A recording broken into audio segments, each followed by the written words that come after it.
새로운 정부가 출범하는 2022년도는 과거와 같이 집값이 급등하는 현상은 없을 것으로 보입니다. 미래 가치가 있어 보이는 핵심 지역으로의 어떤 똘똘한 한 채 쏠림 현상은 더욱 가속화될 것으로 예상됩니다. 반면에 투자자가 많이 몰렸던 지역의 아파트를 중심으로 가격이 하락할 것으로 보입니다. 반갑습니다. 투자달인입니다. 오늘 어제 나온 따끈따끈한 뉴스 한번 같이 보시면서 앞으로 2022년 부동산 가격 전망을 같이 해보겠습니다. 뉴스 한번 보겠습니다. 무주택자 신혼부부도 LTV 최대 80%, DSR도 풀어줄 듯. 타이틀 되게 좋아 보입니다. 그죠? 대통령직 인수위원회가 무주택자와 신혼부부, 청년 등 주택 실수요자에 대해 LTV와 DSR 등 대출 규제를 완화해 주기로 했다. 분당 일산 등 1기 신도시 재건축 아파트 용적률은 300% 이상으로 평균 100%포인트 이상 올려주는 방안이 검토되고 있다 하는 내용입니다. 대출 규제 완화와 재건축 규제 완화에 대한 내용인 것 같습니다. 대출 규제의 경우 무주택자, 청년, 신혼부부, 비혼부부 등 실수요자에 대한 규제를 완화하는 방안이 논의됐다. 이들 실수요자에 대해선 LTV를 최대 80%까지 상향하는 방안이 유력한 것으로 전해졌다. DSR 규제도 장래소득 등을 고려해서 대폭 완화하는 방안이 논의되고 있다.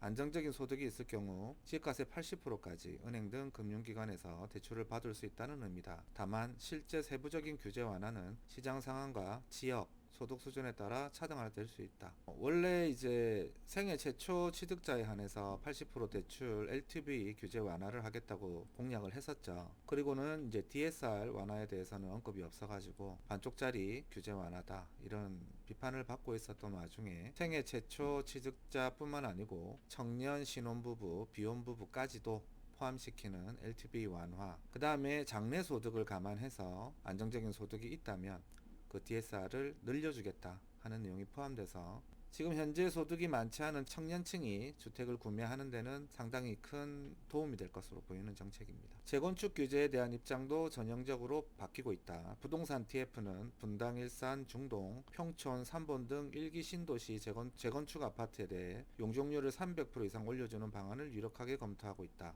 역세권 아파트의 경우 종상향 등을 통해 500%까지 올려준다는 방침이다. 그리고 30년이 넘은 아파트에 대한 안전진단 면제도 당초 공약대로 추진된다. 기존 세입자에 대해서는 입주 청약권 또는 청약 가점 등 혜택을 주는 방안이 검토되고 있다. 이 내용은 기존에 공약이 없던 내용인데 추가가 된 것 같습니다. 지금 대출 규제 완화와 재건축 규제 완화, 안전진단 기준 완화 이런 부분은 국회의 동의를 얻지 않아도 충분히 대통령이 시행령을 개정한다든지 대통령령으로 시행할 수 있는 안건이다 보니까 조금 속도감 있게 진행이 될 것 같습니다. 재건축 규제 완화에 신중하던 인수위 입장이 돌아선 것은 최근 지방선거 분위기가 심상치 않다는 판단 때문인 것으로 전해졌다. 일단은 좀 정치적인 판단이 있는 것 같습니다. 자, 그럼 이제 본론으로 들어가 보겠습니다. 최근 작년 10월 이후로 지금 거래량이 급감하고 거래 절벽 현상이 일어나고 있는데요. 이러한 원인은 단기적으로 가격이 많이 급등했다는 어떤 가격 피로감, 그 다음에 DSR, LTV 같은 대출 규제 강화, 그런 부분, 그리고 금리 인상으로 인해서 약간 위기감, 이런 것들이 작용을 했던 것 같습니다. 그런데 부동산 가격을 결정하는 가장 큰 세 가지 요인을 저는 어떻게 보고 있냐면, 시장의 어떤 자금의 유동성, 정부의 부동산 정책, 그 다음에 부동산 투자 심리, 이렇게 세 가지로 보고 있습니다. 단기 급등으로 인해서 투자 심리가 조금 꺾였습니다. 그죠? 반면에 지난 5년 동안 정부만 믿고 가격을 잡아줄 것이다. 근데 믿고 있었던 사람들이 상당한 상실감을 받습니다. 상대적 박탈감을 느끼게 됐죠. 그래서 지금이라도 집을 사지 않으면 안 되겠다 하는 심리가 분명히 있을 것입니다. 그런 와중에 대출 규제가 있다 보니까 사고 싶어도 사지 못했던 그런 수요는 분명히 있었을 거라고 생각이 되고요. 이번에 LTV뿐만 아니고 DSR까지 규제를 완화해 준다면 그 사람들은 분명히 매수로 돌아설 것으로 예상이 됩니다.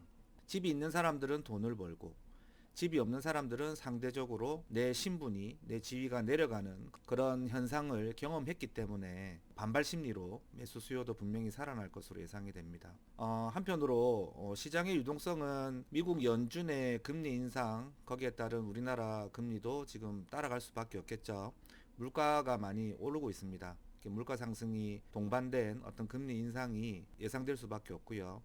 물론 이제 경제 상황이 좋아지면은 금리가 올라가는데 뭐 어떤 전문가들은 향후 경제 상태가 안 좋아지게 되면 우리는 미국의 어떤 완전 고용 상태와 비교할 만큼 경기가 그렇게 좋지가 않다. 그래서 우리나라는 뭐 미국 금리를 쫓아가야 되는 건 맞습니다. 그래야 외국 자본들이 어떤 이탈을 막을 수 있는 부분은 분명히 있는데 우리 경제 상태가 나아지지 않고 앞으로 침체를 한다면 어쩔 수 없이 부득이하게 우리는 또 금리를 내려야 될 수도 있는 상황이 올 수도 있습니다.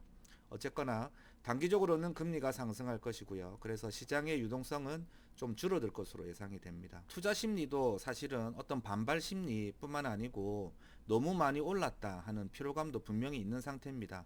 그런 어떤 사면 안 된다 하는 어떤 심리가 혼재되어 있는 상태입니다. 그러면은 정부의 정책이 가장 중요하게 역할을 작용할 것 같습니다. 가장 큰 것 중에 하나가 저는 다주택자 중과세 한시적 완화, 이 정책이 상당히 큰 영향을 미칠 것으로 예상이 됩니다. 제 주변에만 하더라도 정권이 바뀔 때까지 매도를 보류하신 분들이 상당히 많습니다. 물론 핵심 지역 같은 경우는 팔기 아깝죠. 양도세가 완화되더라도 향후에 더 올라갈 여지가 있다고, 미래 가치가 있다고 보인다고 판단하면 뭐 전세를 낀 매물로 부담부 증여 이런 형태로 하시면 또 양도세 완화 효과를 보실 수가 있으니까 두 가지일 것 같습니다. 어떤 투자 지역, 투자 수요가 많이 몰렸던 외곽 지역 저가 매물 같은 경우는 매물이 많이 나올 겁니다.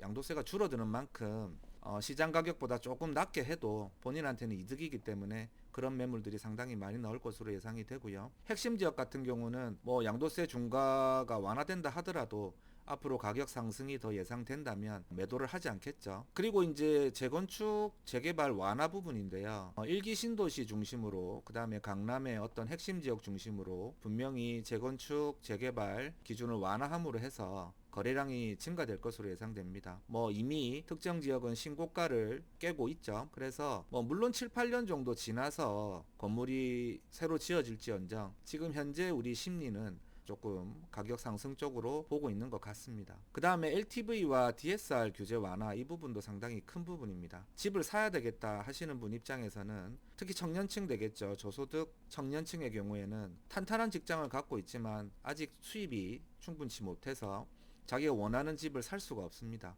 어떤 안정된 직장이고 미래 소득까지 감안해서 DSR을 풀어준다고 하면 자기가 원하는 주택을 조금 더 매수할 수 있지 않을까, 이런 생각을 합니다. 보시는 그래프와 같이 지난 과거 5년 동안 전국 아파트 평균 가격이 80% 상승했다고 합니다. 서울 강남 3구는 100% 상승을 했고요. 제가 사는 부산도 아파트 가격 평균 70% 상승했습니다. 이례적으로 해운대구 같은 경우는 140%까지 상승을 했다고 하는데요.